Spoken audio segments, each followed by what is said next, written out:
pasando en el barrio Padre Carlos Mujica, acá en la Villa 31. El gobierno de la ciudad arremetió desde la semana pasada contra los comercios del barrio. Hoy el panorama a la mañana era increíble. Todos los comercios del barrio, vale aclarar que la actividad económica de muchas de las familias de este barrio se sustenta en el comercio que algunos de los integrantes de la familia, en su mayoría mujeres, que son las que llevan adelante las atenciones de esos comercios, pueden desarrollar. Bueno, el gobierno de Jorge Macri decidió que hay que clausurar todos los negocios en la Villa 31, porque no tienen habilitación que jamás podrían tener porque no tienen los papeles, porque el proceso de urbanización no está terminado. Y no está terminado porque el gobierno de la ciudad de Buenos Aires, primero Horacio Rodríguez Larreta y después Jorge Macri, no hicieron lo que tenían que hacer. Sí se gastaron la guita, 400 millones de dólares, que vaya a saber a dónde están, porque no están puestos en el barrio, en su totalidad. Pero aparte tampoco han respetado los artículos de la ley de reurbanización. No los respetan, no los cumplen. Y de repente te cae un operativo de la Agencia Gubernamental de Control a clausurar negocios. Pero no solo a clausurar negocios, porque lo de la clausura de negocios, de comercio, sucede en todas partes. Hay agencias de control, van, un negocio, un comercio no está en condiciones, se clausura, fenómeno, se le pone una faja hasta que se pague la multa y se resuelva el tema, ¿no? Acá no se conforman con eso. Acá tengan ustedes en cuenta que muchos de los comercios funcionan en los domicilios de los vecinos y de las vecinas. Acá, no conformes con clausurarles el negocio, les secuestraron la mercadería, cosa que no sucede en ningún lado, salvo en la villa, salvo con los pobres. Ahí todo el poder, ¿no? Toda la ferocidad del poder.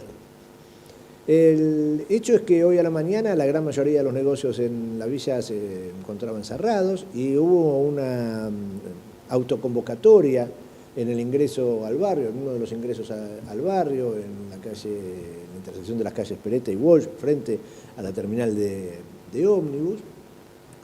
Decenas, centenares de comerciantes ahí tratando de dialogar con algunos integrantes de la Unidad de Proyectos Especiales, la UPE, que es el organismo que reemplazó a la Secretaría de Integración Sociourbana, que era la herramienta que la ley de reurbanización preveía.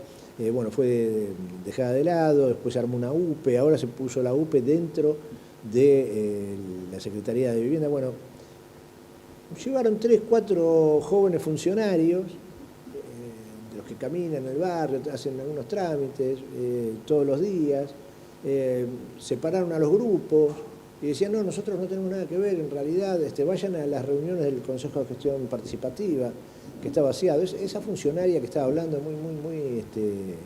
no, este muchacho, esta otra que veíamos ahí vemos en el medio a una mujer discutiendo, muy torita, diciendo, no me filmen, quiénes son, a toda la gente, a algunos vecinos les mandó la policía. Por supuesto no tenía ninguna respuesta, diciendo, bueno, nosotros no tenemos nada que ver. El organismo que se encarga de llevar adelante la reorganización del barrio, diciendo, nosotros no tenemos nada que ver.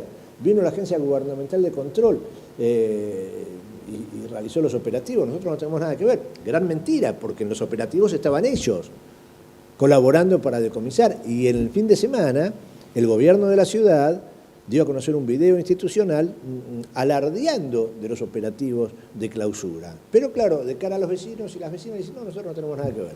Escuchemos algunos testimonios, vemos algunas de las imágenes de lo que pasó hace un ratito, nada más aquí en el ingreso al barrio. Soy comerciante, tengo una verdulería y estoy en la parte de Cristo Obrero. ¿Qué pasa? ¿Se encontraron con el gobierno de la ciudad clausurándoles los negocios la semana pasada? ¿Qué les dicen? Y la verdad que no nos dicen nada, no nos dan una solución y tampoco van a dar una solución, porque ellos no vienen para solucionar el tema, ellos vienen para crear el problema. Porque la idea es sacarnos todo acá, así, porque si dicen, mira, acá está urbanizado, tenemos que hacer esto, usted está en infracción, usted tiene que hacer, sí, regularice su tema, lo regularizamos, no hay ningún problema. Pero esto no te avisa nada, vienen y te roban, como sea, te roban todo. Hay gente que le sacaron tus cosas de adentro, no de afuera. Vinieron con la excusa del espacio público, mentira. Vinieron para robar. Y aparte, la parte de los delegados son cómplices. Encima que ya finiquitó el mandato de los delegados, esta gente está a favor del gobierno de la ciudad, porque le condicionan. O si no, no te voy a dar obra, no te voy a dar esto. Y bueno, la gente no va a patear la olla. Entonces, ¿qué va a hacer? ¿Cuál es el planteo? ¿Qué es lo que dice el gobierno y qué les pide y qué cosas son posibles y qué no? No, lo que te piden es habilitación. ¿Y cómo habilitar si no está urbanizado esto? No tiene un título de propiedad, no pagamos luz, no pagamos agua. ¿Cómo puede hacer? Si ellos no están legalmente en el barrio, ¿cómo nosotros vamos a estar legalmente en el barrio? ¿Se entiende, no? No dejan trabajar a la gente. O si no, dice, mira, usted está en falta, usted tiene que regularizar esto. Nosotros vamos a estar Pero si ellos no están en condiciones, ¿cómo vamos a estar en condiciones nosotros? Si supuestamente vos trabajás en el barrio, me hubiese permitido, mira que van a venir. Yo me voy, vos, como vos me decías ahora, venite junto a mí. Yo hoy no tengo ningún problema, ni voy a tener un problema. Pero hoy yo ya tengo problemas, ¿entendés? En mi casa. Y yo no quiero que vuelva a pasar. Yo, todo lo demás, porque yo era de 11 años estoy acá, ¿entendés? Y yo no quiero esperar que le pase a él, que le pase a aquel, que le pase... A eso vinimos. Nosotros no somos quilomberos, somos trabajadores. Pero yo no quiero que le pase a uno, a cualquiera, lo que me está pasando a mí, que no puedo entrar en mis casas supuestamente, ¿me entendés? A eso yo voy. Yo no. Yo lo entiendo. Es que vos no me podés entender, porque vos hoy salís tranquilo de tu casa. ¿Me entendés? Vos no me podés entender. Dame una solución, ¿yo cómo hago para hacer todos los trámites? No sé, fue la respuesta. Tenemos. Es el AGC, no lo sabe. Y el AGC personalmente, no sé. Por eso yo hablo. No, pero supuestamente el AGC tiene que ver acá. Y vos desconocés su reglamento. Si vos desconocés los Yo no trabajo en reglamentos... No, encanta. Porque acá hoy nos sentimos robados y acorralados. Ni en nuestra casa, porque nuestra casa hoy ya no es nuestra casa. Hoy le clausuran ella, a nosotros la clausuran mañana, después le sigue a otro. ¿Y cómo seguimos laburando? Es la chica que le clausuró al local a él. Y le dijo en su cara, ¿sí? Le dijo, vos me clausuraste. Y le hizo una Y pregunta. ahora viene y se lava la mano. Claro, y el señor está en la calle. Entonces Nosotros queremos seguir trabajando. Olvídense porque distribuidora no está permitido vender acá en la villa, así que nosotros que somos distribuidores nos olvidamos de ese lugar. Y los kioscos entonces desde hoy se quedan sin bebida. Los del kiosco se quedan sin agua, sin gaseosa, sin jugo, sin gas, sin nada. Lo de afuera Los de afuera tienen que venir con a Coto, ¿no? A Coto, ¿no? A Biarco tienen que ir a comprar. Entonces, es jodido. Esta gente te quieren correr por ese lado. Y yo creo que lo está logrando de a poquito. Pero bueno, a la gente da batalla porque acá el padre Mujica murió por esto. Por defender a los más humildes. Así es, la vamos a seguir. Cosas disparatadas, ¿no? Dice, no, hay uso, hay rubros que no están permitidos, no pueden vender gas. En un barrio que se alimenta a garrafa, donde no hay gas de red, dicen no se puede vender gas en garrafa. Hablamos habitualmente en nuestro programa que tiene que ver con la contaminación ambiental, con el procedimiento absolutamente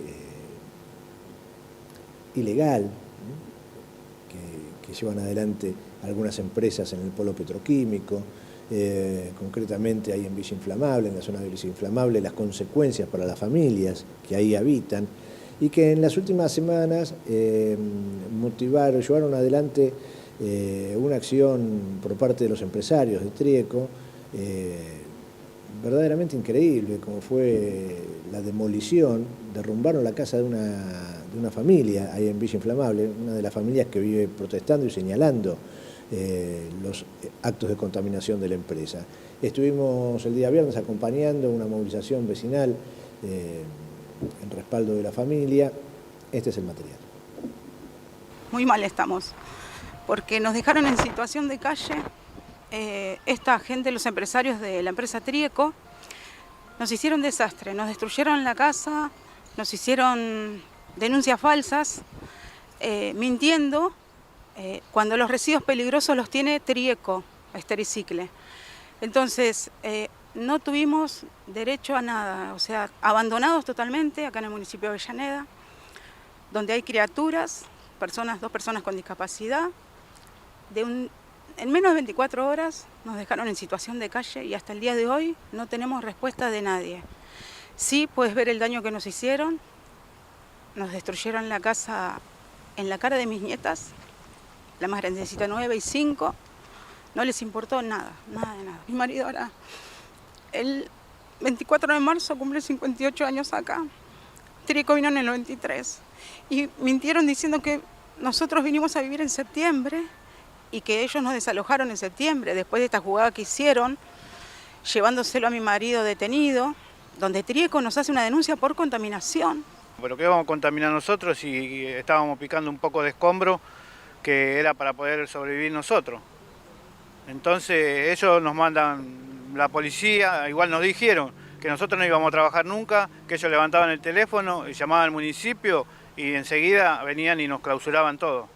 Ellos nos vienen persiguiendo y apretando desde el 2020 para acá, con la nueva gestión de Gustavo Solari, el presidente de la industria de la Cámara de los Residuos Especiales y Peligrosos, atrás de él Roberto Lorenzi y Paulo Hernán Lorenzi. El que llevó a cabo todo esto es Diego Arévalo, que dice ser apoderado de la empresa Trieco para hacer estos daños que nos hicieron. La situación legal es muy compleja. En el mes de agosto del año pasado, el 2025, la familia de María es denunciada por contaminación e infracción a la ley de residuos peligrosos. O sea, paralelamente lo que María vino denunciando durante muchos años, se encuentra con una denuncia encontrada, donde la impulsa la misma fiscalía, o sea, la fiscalía número 3, que es donde la mayoría de las causas están asentadas, y le realizan un allanamiento en el mes de agosto.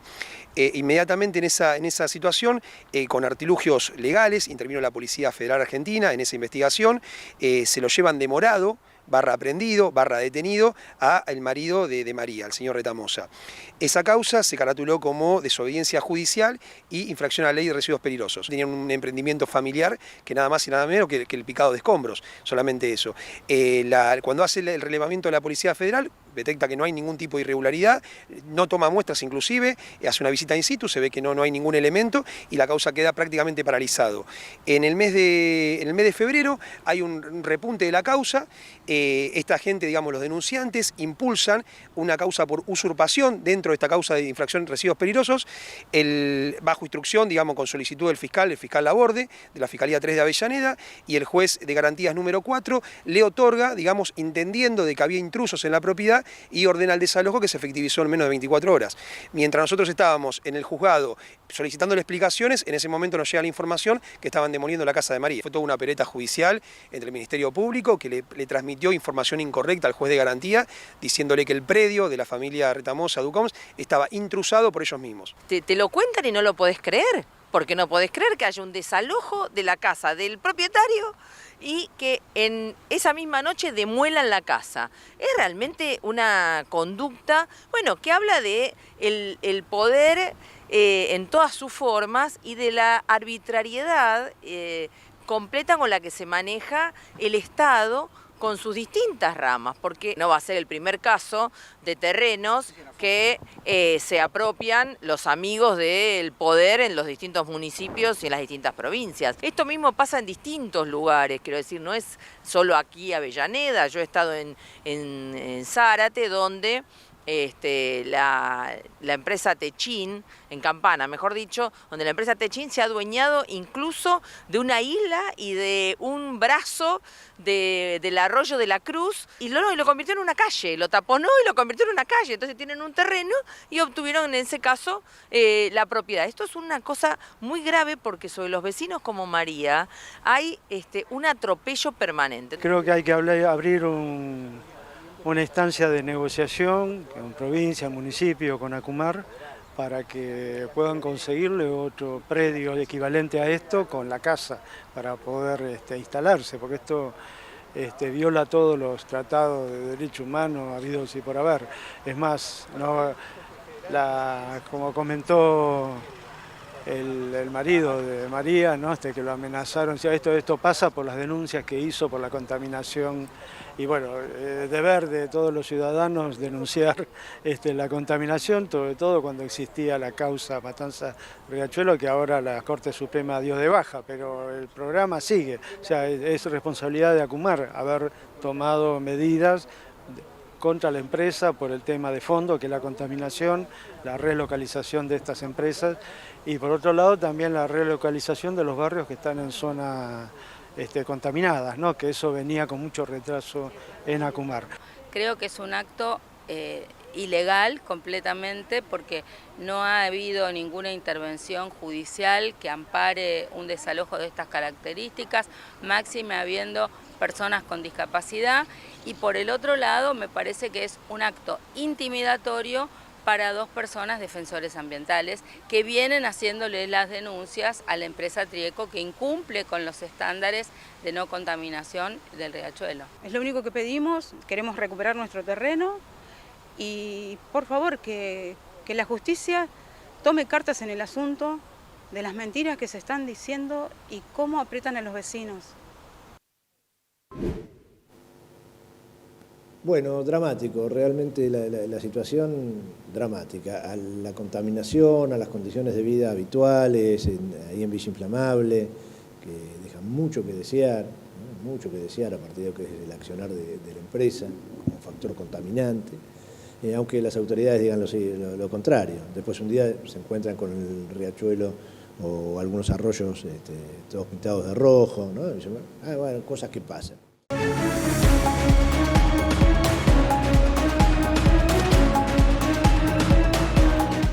En el día de ayer, cuando también se dio a conocer el índice de precios al consumidor en la ciudad de Buenos Aires, que es un poco el anticipo de lo que sucede, siempre sale 2 o 3 días antes, en general 48 horas antes del anuncio por parte del Instituto Nacional de Estadísticas y Censo Nacional, ¿no? El Instituto Nacional de Estadística y Censo.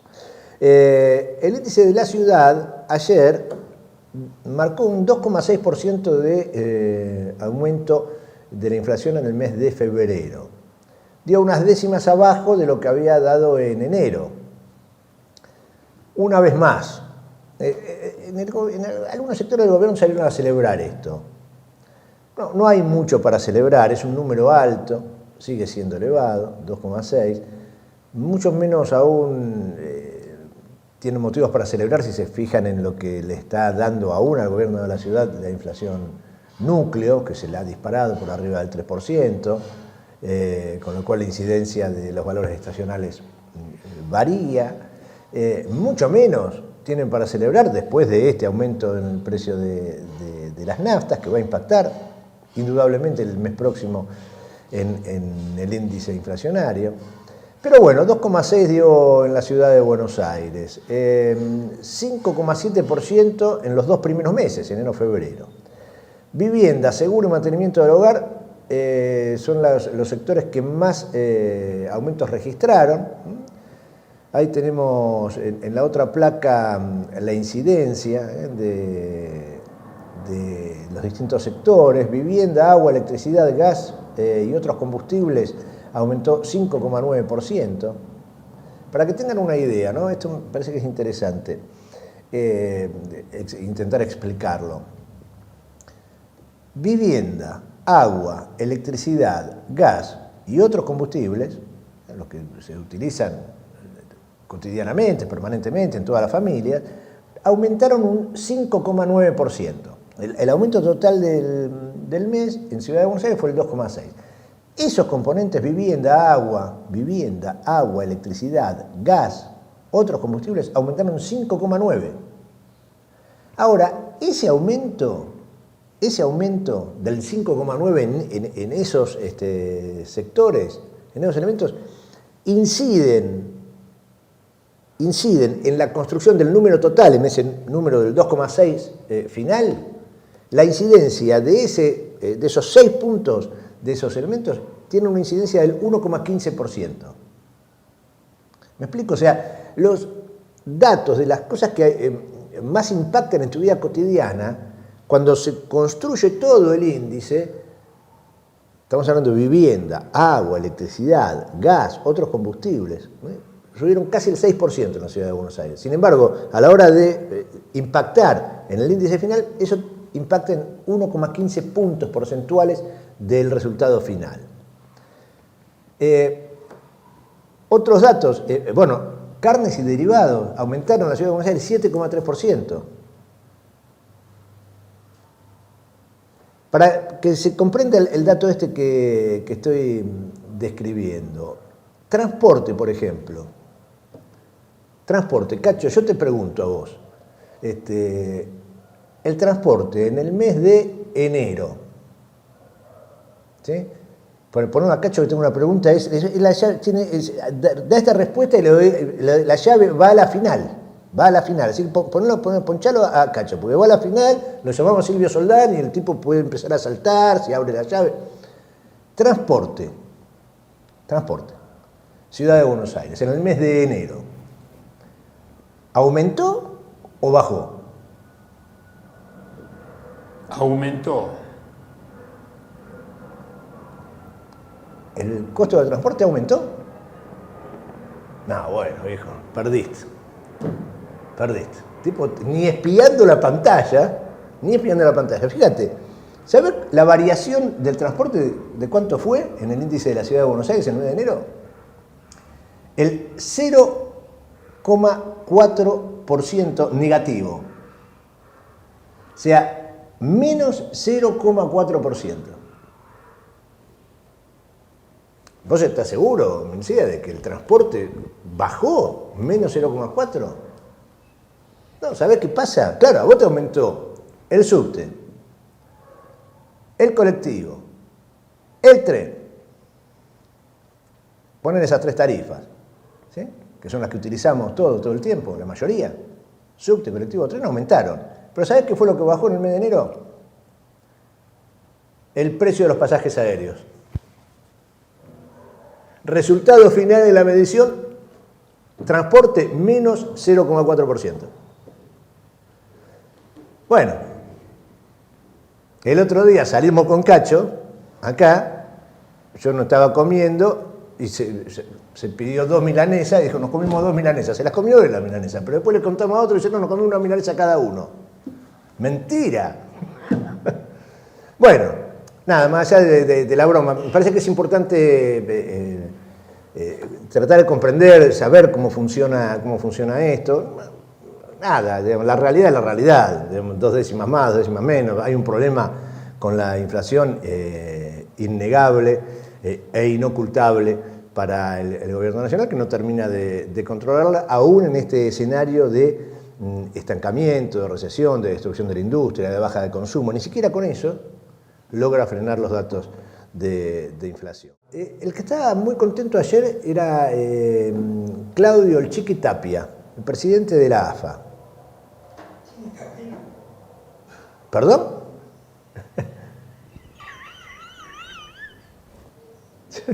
Estoy hablando, trato de hablar seriamente y tengo un compañero acá en el estudio que hace comentarios, ¿no?, traídos acá de cualquier lado y se tienta.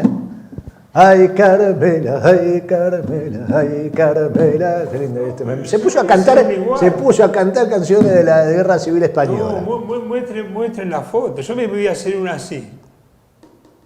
No. Mostrala, Marcelo. Te va a costar. No, te va a costar sangre, sudor y lágrimas. No, yo me hago una como esa. Escuchame, mirá. Te va a costar sangre, sudor y lágrimas en tu caso. Qué buena capelu que se puso. Yo te imagino, me vengo acá y me hago acá no pasó nada. Cuando las chicas de la producción me vean y van a decir, Cacho, no. Pero no, ¿por qué decís eso? No es cierto, eso está difamando al presidente. No tiene peluca, es su pelo. Además, es Cacho Bustamante, es Cacho Bustamante. Además, se dio una Carmela, la Carmela, se hizo unos claritos. Claro, este es Cacho Bustamante. Bueno, a ver, el Chiqui Tapia, fuera de broma, al Chiqui Tapia lo vienen matando desde hace, todos los días, en cadena nacional, pegándole que se robó esto, que se robó aquello, que se robó lo de más allá. El disparador para poder empezar a pegarle fue lo que sucedió a fin del año pasado, cuando hicieron una de más en la AFA, no porque las anteriores estén bien, pero hicieron una de más, y le regalaron un título a Rosario Central, a Di María, bueno, estalló el escándalo, el club del cual yo soy hincha, fanático, y formo parte de una de las filiales, Estudiantes de La Plata, se plantó, hizo reclamos, bueno, eso abrió la puerta a toda una andanada de ataques hacia Chiqui Tapia. ¿Quiénes lo atacan a Chiqui Tapia? Desde el gobierno, por supuesto, pero como siempre decimos, Milei es un triste mascarón de proa. de los intereses económicos más concentrados. Y en el caso de la comunicación, de los empresarios de medios, a quienes que apoyan a Milei, los tipos lo detestan a Tapia porque hay un negocio de por medio. Mientras no hubo negocio de por medio, mientras las cuentas estaban más o menos ordenadas, cada uno se llevaba la suya, todo tranquilo, nunca dijeron nada. La vista gorda, valía hacer trampa, valía hacer... Bueno, el problema es que Tapia se plantó y dijo, muchachos, el negocio de la televisión no es más para ustedes. Cuando digo para ustedes, estoy hablando de la sociedad entre Clarín y La Nación. Entre el grupo Clarín y La Nación, que venía manejando las transmisiones televisivas, el negocio de la televisación del fútbol. Y Tapia dijo, bueno, basta, este negocio ahora es para la AFA, ahora es para los clubes. ¿Ustedes creen que el Chiqui Tapia es más dañino, es peor para el país que Mañeto o que Escribano? ¿Ustedes de verdad creen que el Chiqui Tapia le ha hecho más daño a la Argentina que Mañeto o que Escribano o la familia Blaquier? De verdad, no es creíble eso, ¿no? Por más enojado que uno pueda estar con el Chiqui Tapia, por cómo maneja, es incomparable lo uno con lo otro. Incomparable, ¿no es cierto? Bueno, si uno se para 2 minutos, sale del atolladero y se apaga los canales hegemónicos de comunicación y dice, a ver, pienso yo, ¿no? En base a mi experiencia, en base a mi vida, ¿quién me jodió más la vida? ¿El Chiqui Tapia o Mañeto? ¿O la familia Escribano o la familia Zaguier? ¿Quién me jodió más? ¿El Chiqui Tapia o el Toto Caputo? Pero para eso hay que apagar todos los medios, inclusive este. Apagás esto y pensá vos solo, decís, a mí ¿quién me cagó más la vida? A mí, ¿quién me jodió más? ¿El Chiqui Tapia o el Toto Caputo? Bueno, la cuestión que Tapia, como se quería quedar como presidente de la AFA con el negocio de la televisación del fútbol, del ascenso, ni siquiera estoy hablando de la liga profesional, de la primera división, por eso tienen contratos ya firmados, varios años, una cantidad de guita mucho más grande, pero sí le sacó el negocio a esos grupos y se lo quedó para la AFA. Entonces van a transmitir, ya empezaron hace 3 fechas a transmitir los partidos del ascenso desde Liga Profesional de Fútbol Play, LPF Play, y la administra la AFA, entonces distribuye de manera distinta los recursos entre los clubes que forman parte de los torneos de ascenso, de los torneos de fútbol femenino, del torneo amateur. Bueno, ayer hizo una presentación y anunció esta situación, la gratuidad de las transmisiones de fútbol, el Chiqui Tapia. Y escuchá lo que dijo. Tiene un valor incalculable, que los números que yo recién le decía, no tengan dudas que en 6 o 8 meses se van a triplicar y que muchos van a empezar a transpirar, como transpiraba yo a veces cuando me agarraba calor, pero van a transpirar de vergüenza, porque la verdad va a salir a la luz. Quiero decirles que esta noche es la noche de ustedes. Esta es la noche que tenemos que celebrar y sentirnos orgullosos de que logramos que el fútbol vuelva a manos del fútbol. Así que, para cerrar, yo quiero pedirle que me acompañe. Ayer fue el día. Muy bueno, muy gracioso. Van a transpirar más que lo que transpiraba yo cuando hacía calor. ¿Sí? Van a transpirar de vergüenza. Yo reitero, insisto con esta idea. Apagá todos los medios en algún momento, porque te llenan tanto la cabeza con el Chiqui, uno se enoja, porque aparte ve que hace trampa, a los que nos gusta el fútbol, las arbitrariedades que se cometen en los campeonatos de fútbol, con los equipos que tienen dirigentes amigos del Chiqui. Todo cierto eso. Ahora, la campaña contra el Chiqui Tapia, que Chiqui Tapia sea más importante que la guerra en Irán o que la destrucción de la economía. Entonces la sugerencia es esa, apaga todos los medios, inclusive todos los medios. Voy a pensar unos minutos. Sí, pensaba, a mí, ¿qué me jodió más la vida? ¿El Chiquitapia o Mañeto? ¿El Chiquitapia o Caputo? ¿Cuánto daño me hizo el Chiquitapia? ¿Cuánto daño me hizo Sturzenegger? Pensaba vos solo, en función de lo que le pasó a tus padres, a tus abuelos, a vos, a tus hijos. Porque si no, uno en el torbellino tiende a confundirse, ¿no?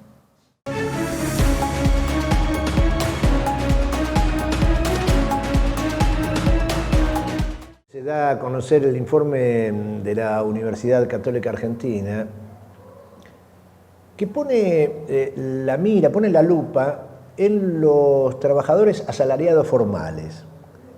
¿En qué? ¿En qué? En el tema de la alimentación. Se detiene a observar, este informe de la UCA, el tema de la alimentación en el sector de los trabajadores formales.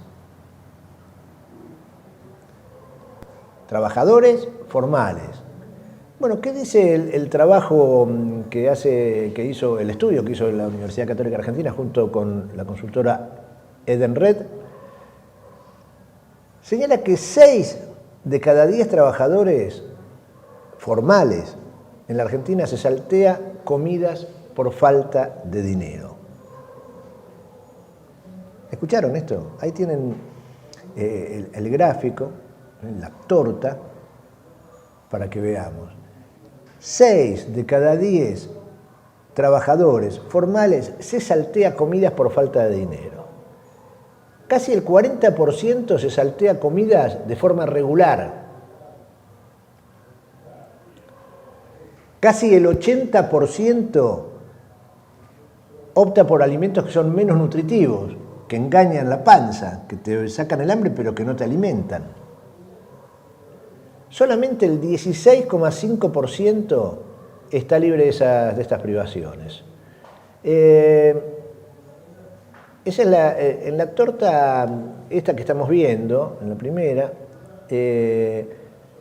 saltearse comidas por motivos económicos. 46,7% lo hace ocasionalmente. 14,4% lo hace regularmente.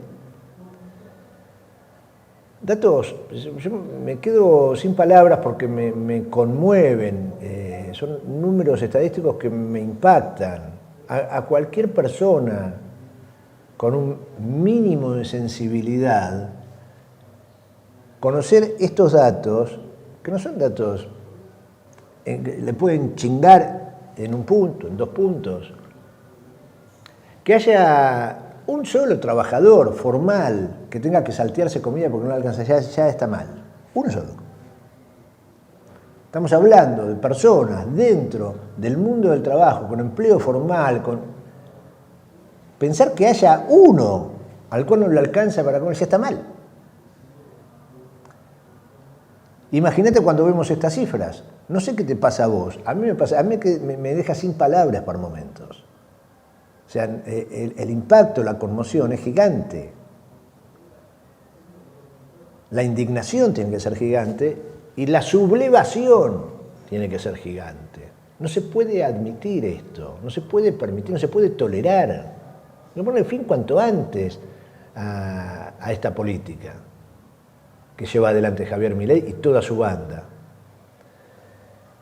Fíjense en el caso de la elección de alimentos menos nutritivos, que era lo que les decía antes, el 54% ocasionalmente tiene que hacer eso, el 24,6% regularmente tiene que recurrir a alimentos nutritivos, solamente el 21,5% dice que no. Las expectativas y la disposición al cambio en los hábitos alimentarios.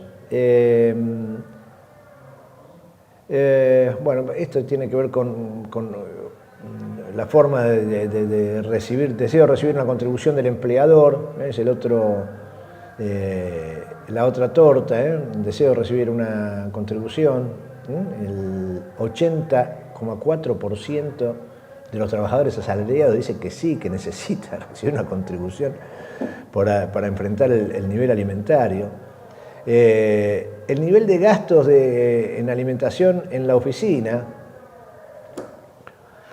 fíjense el gráfico siguiente, el 43,9% tiene que dedicarle entre 5.000 y 10.000 pesos a la alimentación en su lugar de trabajo, después las distintas variables en los cuestionarios.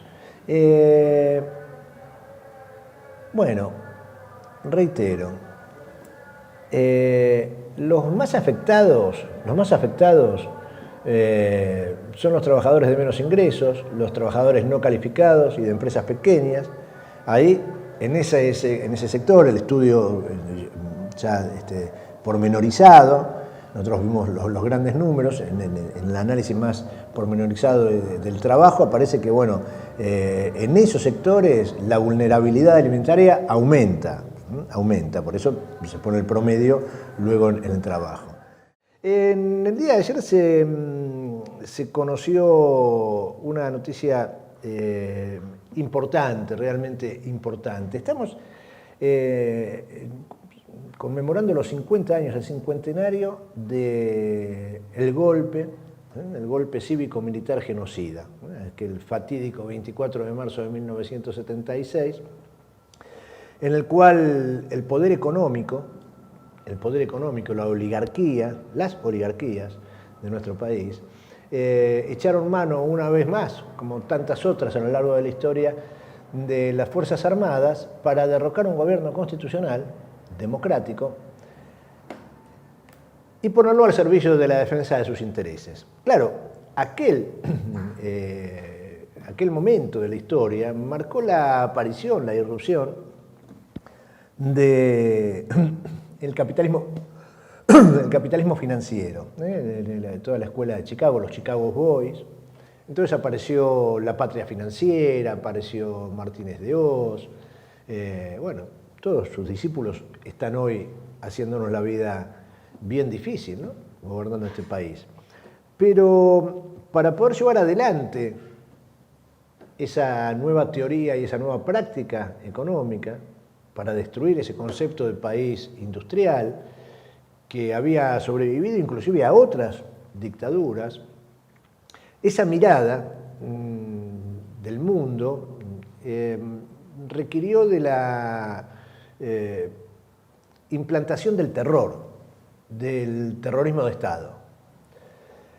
Entonces, ese golpe militar que se dio el 24 de marzo de 1976, impulsado, financiado, estimulado por sectores civiles, oligárquicos, y ejecutado por las Fuerzas Armadas, tuvo como uno de sus elementos, una de sus principales herramientas, el terrorismo de Estado. Dentro del terrorismo de Estado, lo más horroroso, que prácticamente no tenía muchos registros en ese momento en el mundo, fue la desaparición sistemática y forzosa de personas, la apropiación de niños y niñas, la tortura.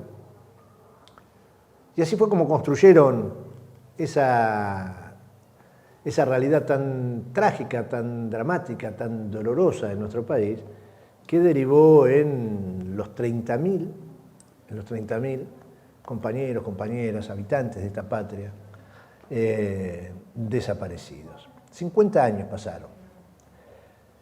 Para llevar adelante ese plan de exterminio, los dictadores, con sus mandantes civiles, utilizaron distintas prácticas, distintas formas, distintos elementos, y lo llevaron adelante en distintos sitios.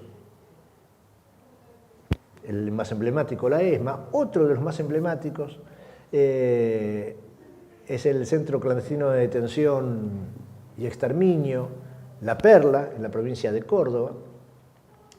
Y claro, el pacto que sellaron los terroristas de Estado, los genocidas, es un pacto de silencio para que el horror se siga produciendo. Por eso, no abren la boca y no dicen dónde están ni los nietos apropiados, ni los hijos que falta recuperar, ni dónde están las fosas comunes, no hablan. Porque creen en eso, porque eso que hicieron lo hicieron con convicción, no por obediencia debida. Si no alguno hubiera hablado, no hablan. Y recayó en las fuerzas sociales, en las fuerzas políticas, en las organizaciones sociales encabezadas por las abuelas y por las madres de Plaza de Mayo y los organismos de derechos humanos, la activación de los mecanismos para intentar saber qué pasó. No de manera académica, no, qué pasó con las personas que no están, con esos 30.000 detenidos desaparecidos. Y siguen apareciendo hallazgos.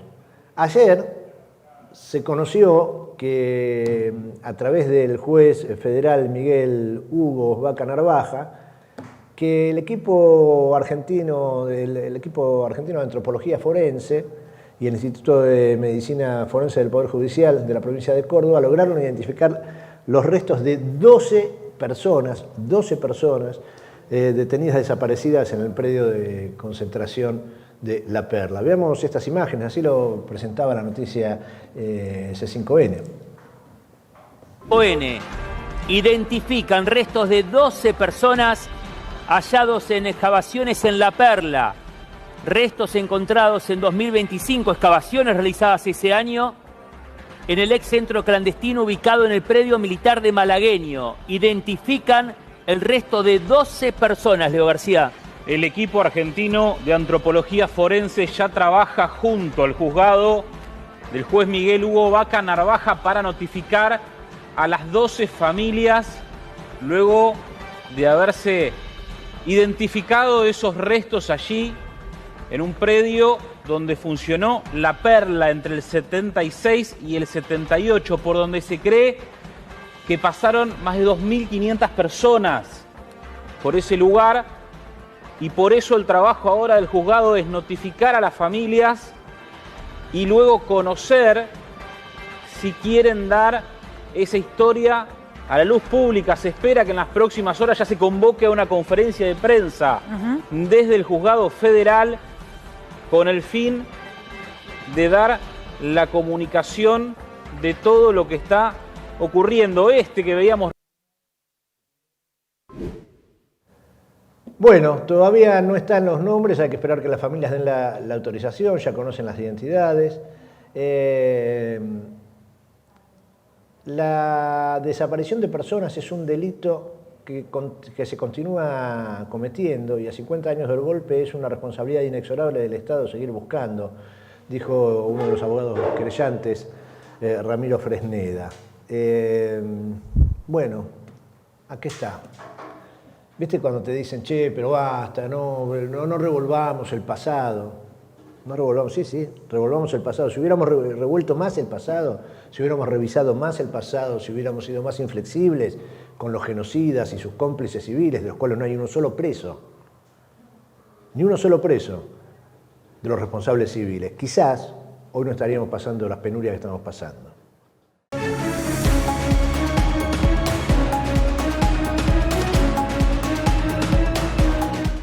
Ayer les decíamos que en el barrio Padre Carlos Mujica había mucha convulsión, venimos siguiendo el tema de los operativos que viene desarrollando el gobierno de la Ciudad de Buenos Aires, la persecución que desató el gobierno de la Ciudad de Buenos Aires, Jorge Macri, sobre todos los habitantes de los barrios populares, sobre los migrantes, sobre los inmigrantes.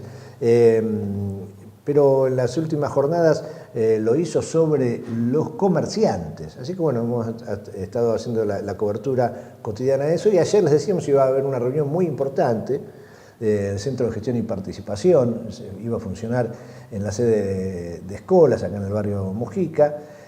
Centenares de comerciantes se dieron cita a ese encuentro, que fue una suerte de tomada de pelo por parte de los funcionarios del gobierno de la ciudad. No dieron una sola respuesta, hablaron varios comerciantes, varios delegados, varios vecinos y vecinas. El máximo responsable de del área de gestión del barrio Padre Carlos Mujica por parte del Ejecutivo no estuvo. Estaba escondido en una oficina en un piso superior mirando por una ventana. Mandó a uno de sus empleados a decir cosas, a hacer un como sí. Bueno, fue una situación de muchísima tensión la que se vivió por momentos en la jornada. Los comerciantes, los vecinos, las vecinas, prácticamente se fueron sin respuestas concretas por parte del gobierno de la ciudad. Hubo momentos realmente increíbles, ¿no? Donde el funcionario del gobierno decía cosas que decía, pero ¿cómo puede estar mintiendo tan descaradamente? Por ejemplo, decía que no había ningún problema con las garrafas. Yo les contaba, ¿no? El barrio se alimenta a garrafas en su energía. Bueno, dicen que no se pueden utilizar garrafas, no se pueden vender garrafas. Después, ante la presión de la gente, dijo, no, sí, se pueden vender garrafas. Y entonces aparece, ahora lo vamos a ver, ¿no? Aparece uno de los comerciantes, el cual le sacaron la garrafa que vendía. Es muy extenso, nosotros por supuesto grabamos todo lo que sucedió ahí, todo el tiempo que duró la reunión del CGP, con todos los testimonios, lo subimos, va a estar subido a nuestro canal de YouTube para que lo miren. Hace años que nosotros transmitimos de manera completa las reuniones del Centro de Gestión y Participación. Hubo vecinos que preguntaron lo mismo que nosotros hablábamos ayer acá con el arquitecto Gustavo Cañaveral. ¿Cómo puede ser que clausuran a los comerciantes en un barrio donde, por ejemplo, funciona una de las empresas más grandes de transporte como Flexbus, que no tiene habilitación? Y ahí no pasa nada. Bueno, compartamos algunos testimonios de lo que sucedió ayer en el encuentro entre los funcionarios del gobierno, funcionarios de tercera línea del gobierno, y los vecinos y vecinas del barrio Padre Mujica. Eduardo tenía una consulta sobre el tema de las garrafas. El cuadro de usos que les menciono sobre las actividades económicas hace mención a la venta del gas envasado y no tiene ningún tipo de inconveniente en el barrio para poder ser vendido, ¿sí?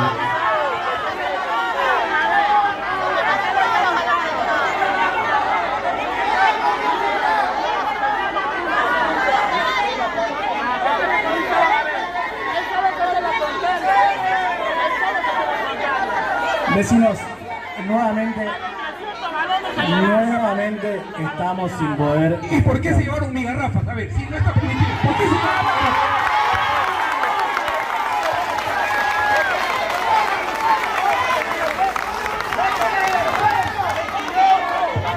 mi garrafa? Hola, mi nombre es Alicia. A mí hace poco me clausuraron el comercio. Tengo una panadería, de ahí comemos mi familia y yo. Somos 5 integrantes en la familia, mi marido, yo y mis hijos, todos trabajamos en la panadería. Nos clausuraron la panadería, intentamos volver a abrirlo muchísimas veces y no podemos hacerlo por el tema de que nos piden la habilitación. Hasta hoy día no nos permiten abrir porque no tenemos una habilitación, no podemos tenerla. No es que no querramos pagar la luz, no es que no querramos pagar el gas, el agua, es que no nos hicieron la urbanización. Queremos la urbanización, queremos pagar todos los servicios que sean necesarios para poder abrir nuestro comercio, para poder trabajar. No estamos pidiendo nada gratis, estamos pidiendo trabajo, nada más, que nos dejen trabajar tranquilos. Hola, ¿qué tal? Mi nombre es Eva, soy vecina del barrio desde hace 20 años. No soy comerciante, estoy apoyando a los vecinos porque creo que es muy importante que hablemos, que reflejemos el tema de que no es solamente que le afecta a un sector del barrio, es a muchos y en realidad es a todos. Porque si nos sacan el gas, nos dicen que cocinemos con electricidad y no podemos usar electricidad todo el barrio porque usando 3 ventiladores se nos va la luz. Entonces, ¿qué? Nos vamos a quedar sin gas y ahora nos vamos a quedar sin luz. ¿Cómo vamos a hacer para subsistir? ¿Cómo vamos a hacer para darle de comer a nuestros hijos? Yo soy madre soltera, tengo 3 hijos, trabajé toda mi vida, sigo trabajando. Estoy luchándola para que mis hijos crezcan y sean gente de bien. O sea, entonces lo que me preocupa mucho es que si nos sacan el tema del gas, ¿cómo vamos a hacer para sobrevivir? Y llamar a los vecinos a que se unan, a que escuchen no solamente una campana, sino se acerquen a conocer el problema de fondo, porque esto es solamente la punta del iceberg. Después, ¿con qué vamos a seguir?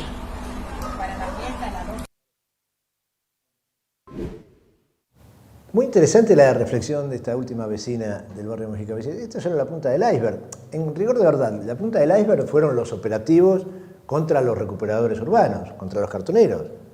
Ahí estuvo la punta del iceberg, cuando le sacaron los carros. Pero, vieron cómo es el poema, ¿no? Cuando vienen por mí ya es tarde. Yo ayer les hablaba del espacio público, contábamos las experiencias de los barrios populares en verano, con las piletas, que se ocupan las calles. Claro, ¿qué van a hacer? Bueno, el gobierno venía y la sacaba. Entonces, ahora en nombre del espacio público, el funcionario hablaba ayer del espacio público y las habilitaciones, 2 áreas. Yo digo, el día de mañana van a comenzar a acarrear los autos que están estacionados en las calles de los barrios populares. Muchos vecinos y vecinas en las villas, con su trabajo, con su esfuerzo, tienen la posibilidad de tener automóvil. ¿Dónde lo estacionan? La inmensa mayoría no tiene garage, lo estacionan en la puerta de sus casas. Y efectivamente se hace complicado en las calles angostas de las villas, de los barrios populares, pasar si hay 2 autos estacionados. Bueno, ¿cuál sería la solución? Digo, pues el día de mañana van a venir con eso y vendrán con otras cosas porque el objetivo es muy claro. El objetivo es apropiarse de estos terrenos, de estas tierras que tienen un inmenso valor y quieren sacarse encima de la gente. Entonces el hostigamiento es permanente. Pablo Blanco, que es el secretario general del Sindicato de Trabajadores de Industria del Gas, Estigas, con quien queremos hablar desde tema del impacto que tiene la guerra en la cuestión energética en su conjunto en el país y cómo todavía no tenemos un impacto aún mayor debido a aquellas potencialidades que tenemos. ¿Cómo estás, Pablo?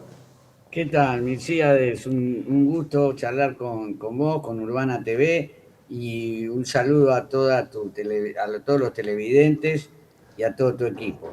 Bien, gracias. Bueno, ¿viste cómo está impactando? ¿Cómo impacta el tema en lo inmediato? No solo uno lo ve en el precio del surtidor, pero tiene un desarrollo mucho más amplio, ¿no? Sí, en el tema del gas debemos agradecerle, la verdad, debemos destacar que nosotros hemos conseguido la autosustentabilidad de ese fluido, del gas natural, gracias a la construcción del gasoducto Néstor Kirchner. Con ese gasoducto hoy nos podemos abastecer y hemos reducido la necesidad de importar GNL, que también va a aumentar y va a aumentar considerablemente porque es un producto energético derivado del petróleo y que eso, por supuesto, es un tema grave.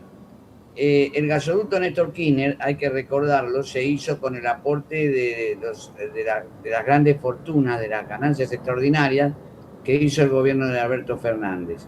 Y no benefició solo al habitante de determinadas ciudades, porque ahora vamos a explicar por qué todavía está inconcluso, sino que también benefició a las empresas, o sea, también porque hay un crecimiento del país, porque hay una posibilidad de exportar gas. Después hay que ver también si es el único objetivo, el único motivo que tiene ese gas natural que viene de vaca muerta, porque también debe servir para un desarrollo industrial. Cuando Perón, porque el peronismo construye los 2 gasoductos más importantes que hay en la Argentina.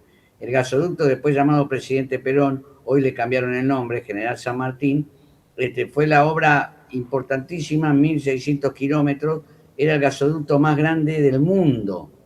Entonces, el peronismo en sus diferentes expresiones ha producido un cambio fundamental en la matriz energética, en la soberanía energética de nuestro país. Pero todavía, y esto muestra el contraste, ¿no? Falta el reversible norte, el gasoducto reversible norte. ¿Por qué se llama reversible norte? Porque era el gasoducto el gas que provenía de Bolivia por la necesidad que teníamos de importar fluido. Bolivia terminó, digamos, ya no nos puede exportar más, está en una situación crítica con el gas también Bolivia, y entonces nosotros tenemos que revertir, es decir, las plantas compresoras que traían el gas de Bolivia tienen que ahora revertirse porque van a recibir el gas de Vaca Muerta a través del gasoducto Néstor Kirchner, y entonces, digamos, habilitar a toda la zona norte, noreste, sobre todo el noroeste del país y algunas zonas de Córdoba y Santa Fe para el autoabastecimiento. Eso en mayo del año pasado tendría que haberse terminado. El gobierno de Milei no lo hizo, producto de que determinó que no había una sola obra pública, ni siquiera esta, tan imprescindible. El gobierno de Alberto Fernández, antes de la construcción del gasoducto, importaba la mayoría del gas que consumíamos los argentinos, porque consumíamos el gas que venía de Comodoro Rivadavia, que hoy los pozos esos están ya casi sin producción propia. Y hay un problema en el sur porque hay una cuestión también de desempleo con Están esos pozos. sin producción propia, porque Pablo, porque bajó la capacidad porque el país creció el país, creció sobre todo mucho también en la época de los gobiernos kirchneristas, y porque, bueno, también bajó la capacidad productiva de esos pozos, digamos, los pozos se agotan. Tienen una vida útil. Claro.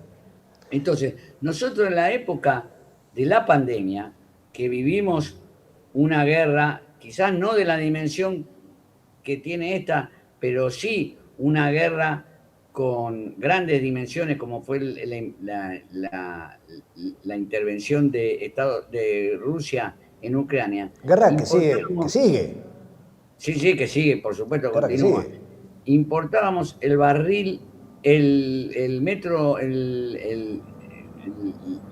millón de BTU, de metros cúbicos de gas, a $40 el millón de BTU. Y nosotros, a diferencia de en general el resto de los países, tuvimos que abrir los puertos de Escobar y de Bahía Blanca. Y eran un barco atrás del otro. Imagínense el gasto del Estado que significó en el proceso de la pandemia, de los dólares que se fueron porque teníamos que importar ese fluido tan esencial. Hoy, con producción propia, se estima que el millón de BTU es más o menos entre 5 y 7 dólares el valor.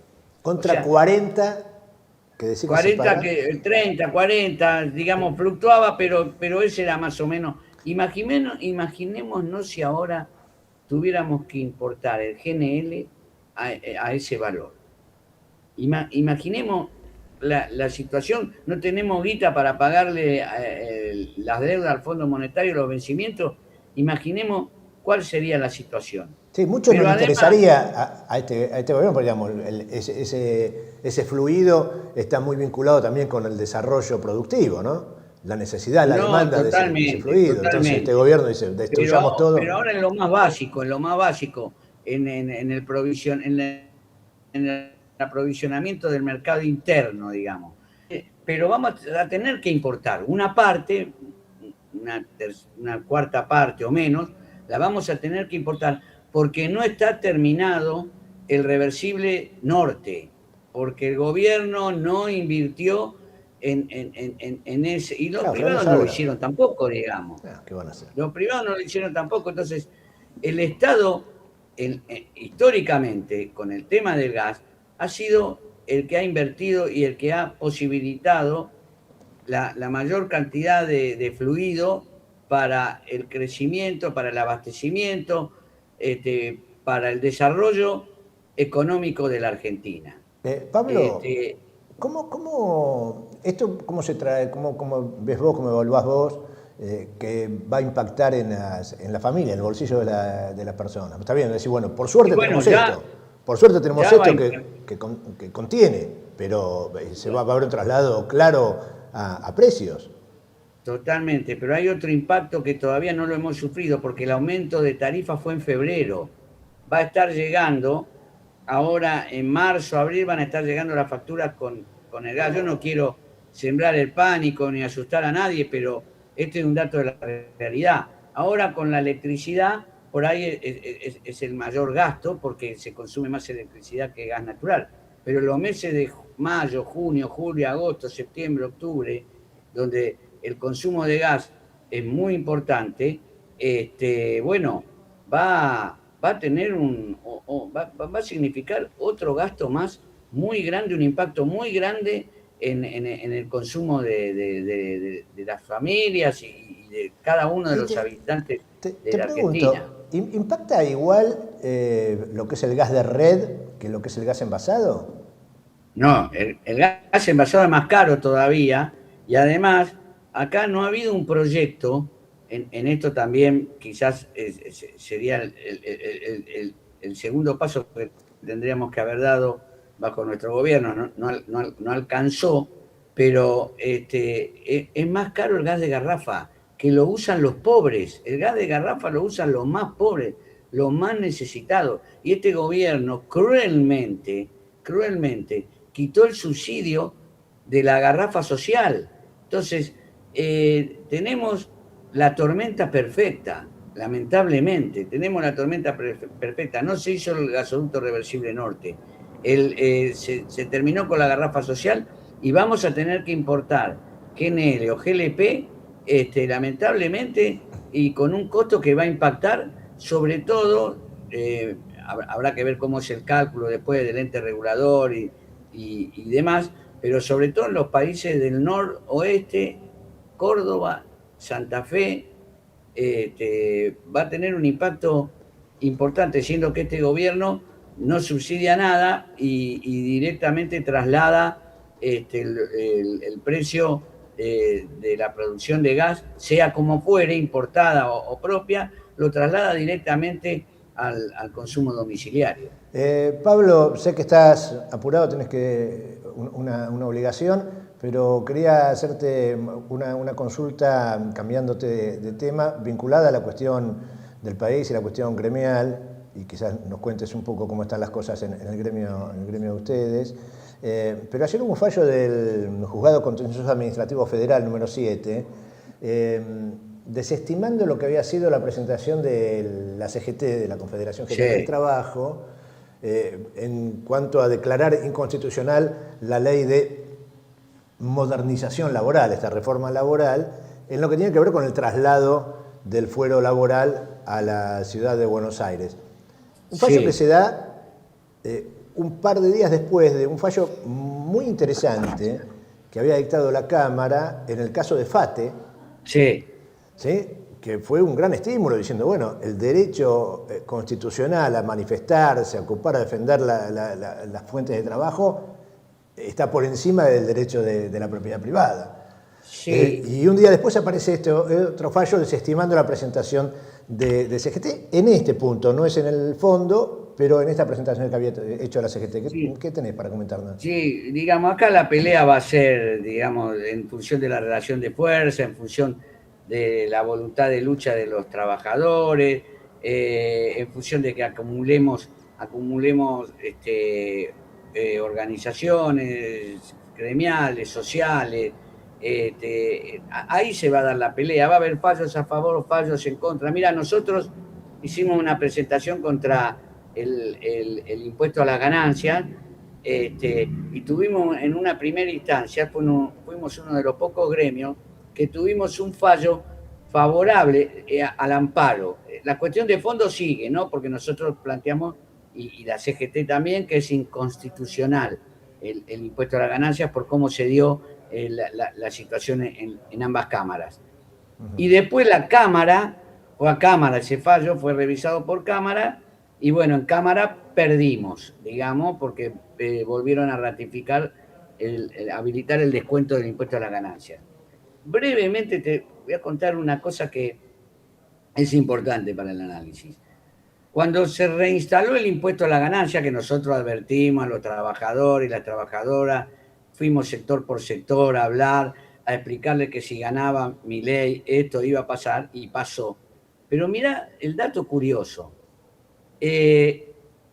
Cuando si no hubiéramos hecho la presentación, los trabajadores con razón nos hubieran calificado de inoperante, de inactivo, podrían haber hasta sospechado que tenemos algún acuerdo, digamos, había que hacerlo. Metrogas tuvo que adecuar los mecanismos, su programa, para poder descontar el impuesto a las ganancias. Tardó 4 meses en ponerlo, en implementarlo, y entonces después, por lógica, tuvo que, durante esos 4 meses, después descontó todo junto cuando el sistema operativo estuvo para poder hacerlo. Bueno, en ese momento planteamos algunas acciones, alguna cosa, pero ningún compañero vino airadamente a plantearnos que quería tomar alguna medida de fuerza, alguna decisión. Cuando nosotros presentamos el amparo, tardamos 4 meses en el que después falló la Cámara. Y cuando falló la Cámara nos descontaron a los trabajadores y trabajadoras 4 meses juntos, como en aquel momento, pero esta vez por el tema de la presentación del sindicato. ¿Sabés que hubo gente que se desafilió del sindicato? Hubo compañeros y compañeras de los sectores administrativos que se desafiliaron del sindicato. O sea, que nosotros, ¿qué tendríamos que haber hecho? No tendríamos que haber hecho nada. Y si no hubiéramos hecho nada, se hubieran desafiliado porque no habíamos hecho nada. Pero digo, cuando lo hizo la empresa, este es un dato interesante para analizar desde la psicología y la sociología. No, esos mismos trabajadores, trabajadoras, en general fueron trabajadoras. No hicieron ningún escándalo, ningún rechazo, ni nos exigieron que pusiéramos nada, que acusáramos a la empresa. Cuando pasó después de nuestro recurso de amparo, se desafiliaron. No fueron muchos, fueron 15. Pero digo, es un fresco de la época, la pedagogía del oprimido. Había una obra, ¿no? Pedagogía del oprimido. Y lo otro que te quiero decir ahora, nosotros estamos cerrando la paritaria por la inflación, digamos, ¿no? Viene el índice inflacionario y los salarios se ajustan por índice inflacionario. Con lo cual, en comparación al resto, no estamos mal. ¿Estamos mal en qué? En que el índice de inflación es un índice mentiroso. Es un índice que no contempla la incidencia que tiene el transporte, el comer, los impuestos, los servicios. Así que nosotros vamos muy fuerte en una campaña. Empezamos por una campaña, después vamos a ir seguramente acentuando con el tema de pedir el viático y el refrigerio, porque hoy hemos perdido en el año 2024 el 18% producto del mal cálculo de inflación. Esto no es que es un capricho nuestro o es una interpretación gremial y que los gremialistas somos todos chorros, delincuentes, no. Esto es un cálculo que hicieron un montón de entidades que miden la inflación y que determinaron que hubo un 18% de abajo producto de la forma en que se mide la inflación. Así que vamos a ir a la pelea. Además, las empresas están ganando extraordinariamente, digamos, las empresas de gas. Lo vemos en la factura y lo que va a ser ahora, lamentablemente. Bueno, Pablo Blanco, gracias por este momento, por ilustrarnos con estos temas.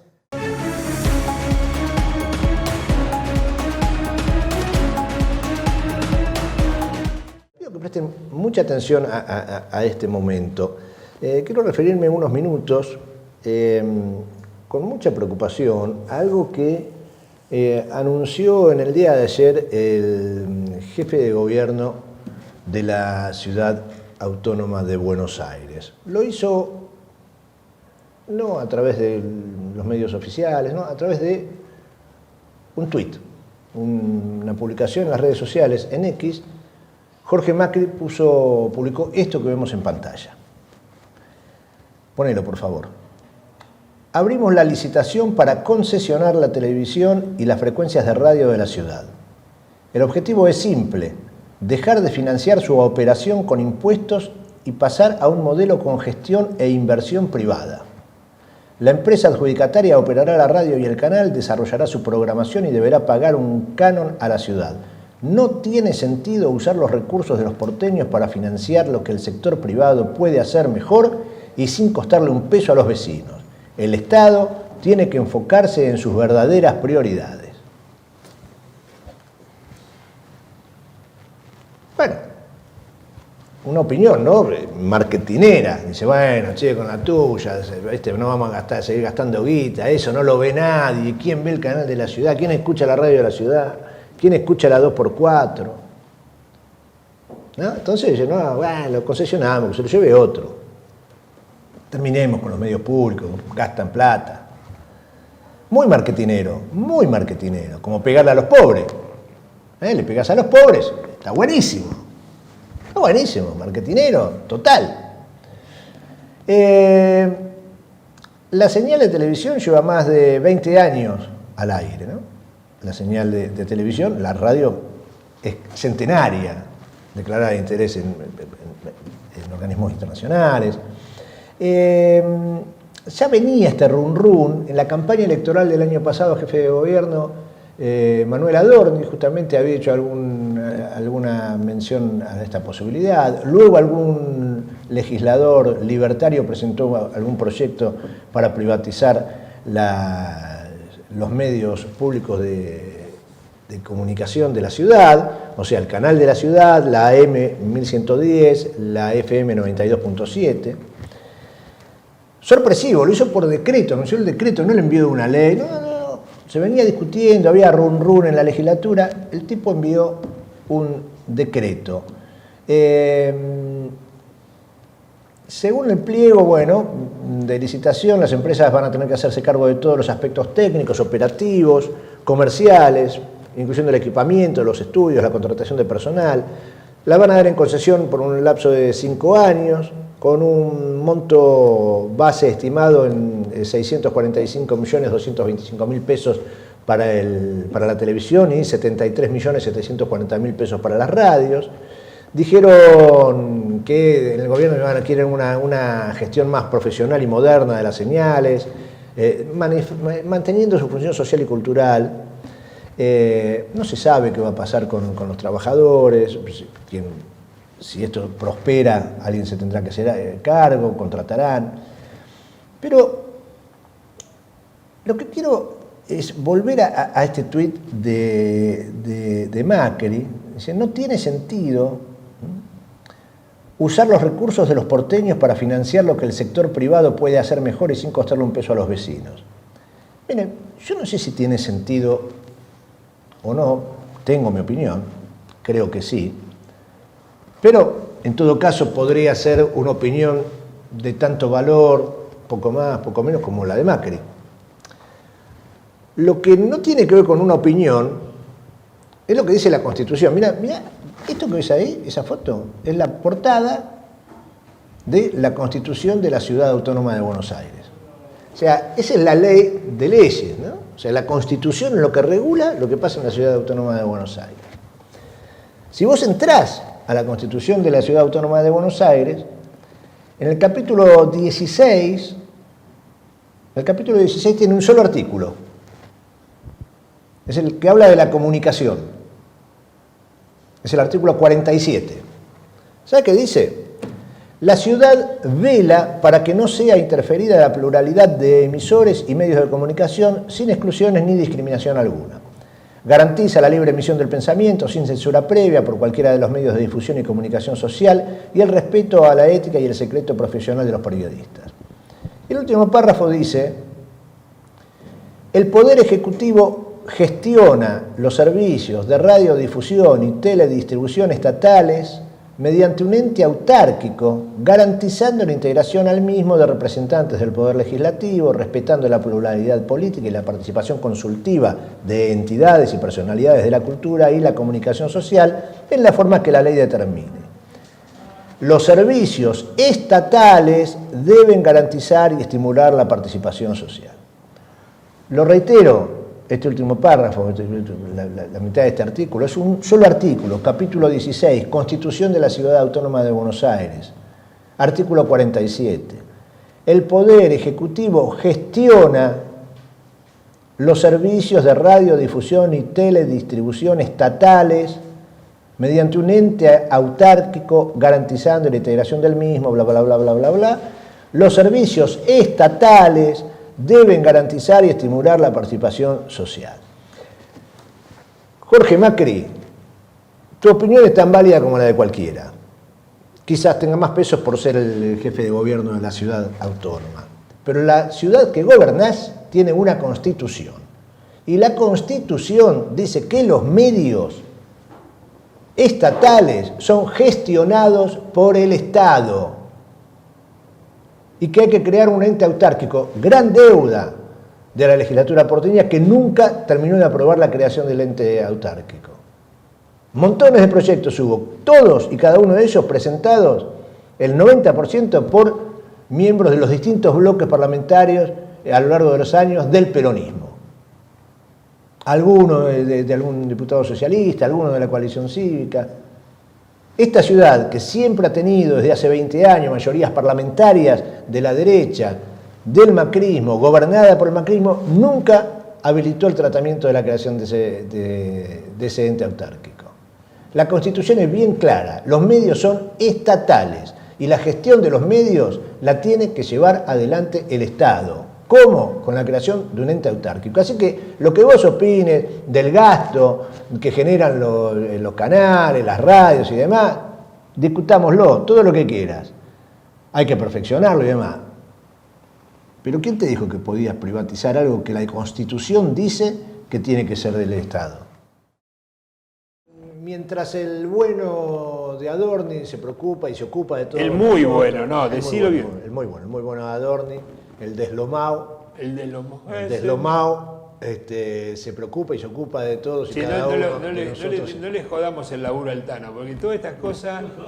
Claro, ¿viste? Porque vos avanzás sobre el laburo de otra persona. Porque ahora que el hombre viene con todo un tema y vos le cagás el chiste el deslomado. No, lo del deslomado ya lo patenté, ya lo registré, dije, soy el deslomado, el mismo que un día se fue a Nueva York llevando a su familia. Bueno, en fin. Bueno, digo, mientras el deslomado se ocupa de nosotros...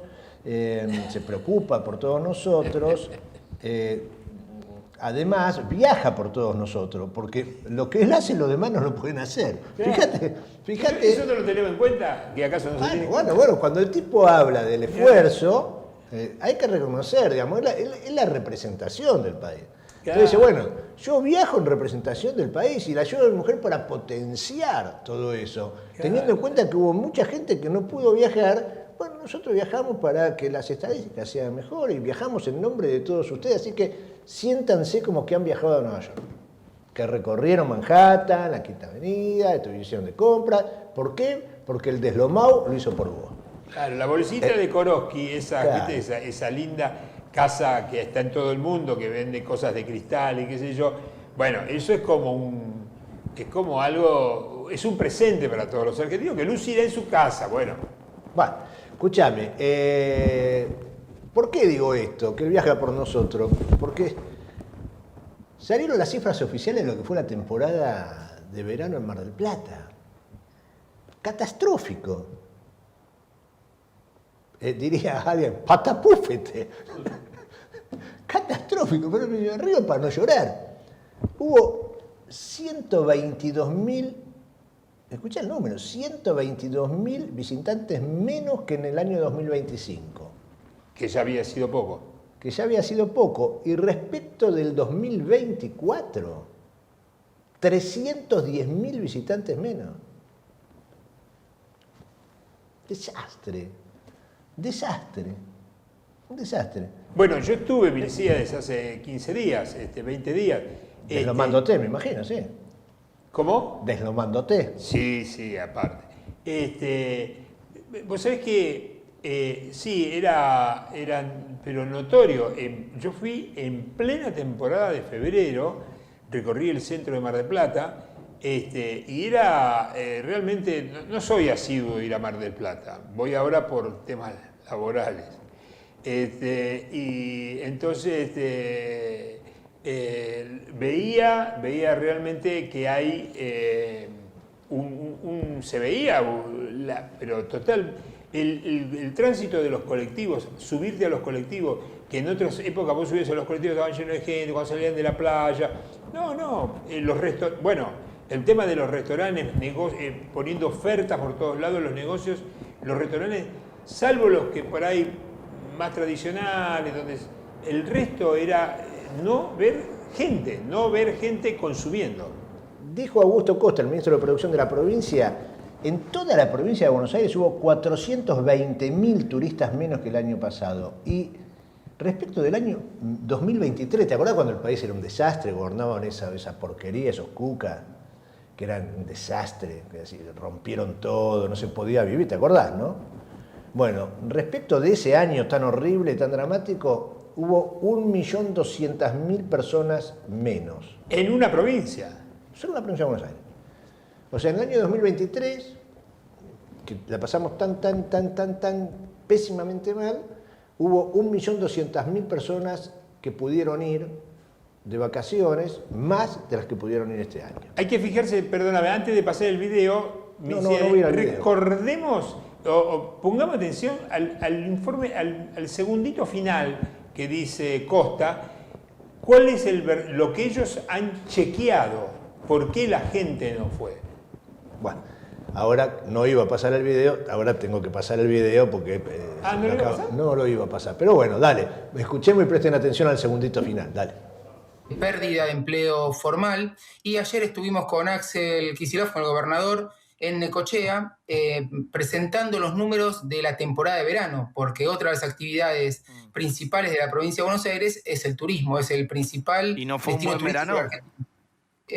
La verdad que la temporada es muy mala desde el punto de vista de las expectativas que tenía el sector y las necesidades que tienen los operadores y los trabajadores del sector turístico. Solo para que tengan una referencia, este año hasta este momento de la temporada, que cuando ya estamos entrando en la parte final, visitaron la provincia 6.600.000 turistas, lo que es un 5% menos que el año pasado, pero implica 830.000 turistas menos que hace 2 años. Y hay una discusión, ¿no? Porque gran parte del planteo del gobierno nacional es que muchos turistas eligieron otros destinos afuera del país. Sí, en el exterior.